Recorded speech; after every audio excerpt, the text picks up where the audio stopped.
আমরা সবসময় দেখেছি যে কোনো প্রাকৃতিক দুর্যোগে সরকারের পক্ষ থেকে কিছু ত্রাণ কর্মসূচি সবসময় নেওয়া হয়, যেটা স্বাভাবিক, ওই সময় সহায়তা লাগে। কিন্তু বাস্তব পুনর্বাসন এবার কিন্তু প্রথম আমরা দেখতে পাচ্ছেন, এবং এই পুনর্বাসনটা কোনো লৌকিক পুনর্বাসন নয় যে একটি বাড়ি করার জন্য এক বান অথবা দুই বান 3 বান্ডেল টিন দিয়ে গেলাম, এরকম না। পরিপূর্ণভাবে একটি পরিবারকে একটি বাড়ি বানিয়ে দেওয়ার এই প্রকল্প পুনর্বাসনের আমরা হাতে নিয়েছি।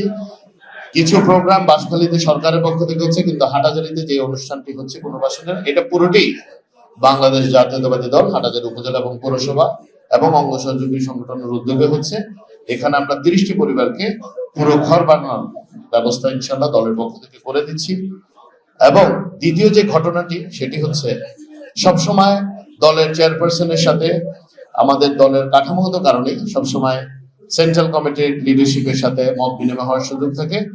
এবার উনি যেটা শুরু করেছেন, প্রতিটি বিভাগে তার ধারাবাহিকতায় উনি চট্টগ্রামে এসেছেন। চট্টগ্রামের 3 জেলা, চট্টগ্রাম মহানগর, চট্টগ্রাম উত্তর এবং দক্ষিণের একেবারে উপজেলা পর্যন্ত নেতৃবৃন্দের সাথে, বিএনপি এবং অঙ্গ সহযোগী সংগঠনের নেতৃবৃন্দের সাথে উনি ওপেন হাউস মত বিনিময় করবেন। আমি মনে করি বাংলাদেশের রাজনীতিতে এবং গণতান্ত্রিক চর্চায় এটি অত্যন্ত বিরল একটি পদক্ষেপ এবং নতুন একটি পদক্ষেপ। এই দুটি পদক্ষেপ আমি মনে করি আমরা যে এতদিন এই জুলাই আগস্টের গণঅভ্যুত্থানের যে স্পিরিটের কথা বলছি, যে আমরা মানে পরিবর্তনটা কি হচ্ছে এটার কথা যে আমরা আলাপ করি, আমাদের মাননীয় প্রধানমন্ত্রী এবং বিএনপি চেয়ারপারসন জনাব তারেক রহমান এমপি এটি কর্মের মাধ্যমে প্রমাণ করছেন যে উনি শুধু কথার ফুলঝুরি রাজনীতিতে করেন না, বরঞ্চ উনি ওনার কর্মকে কথা বলতে দেন।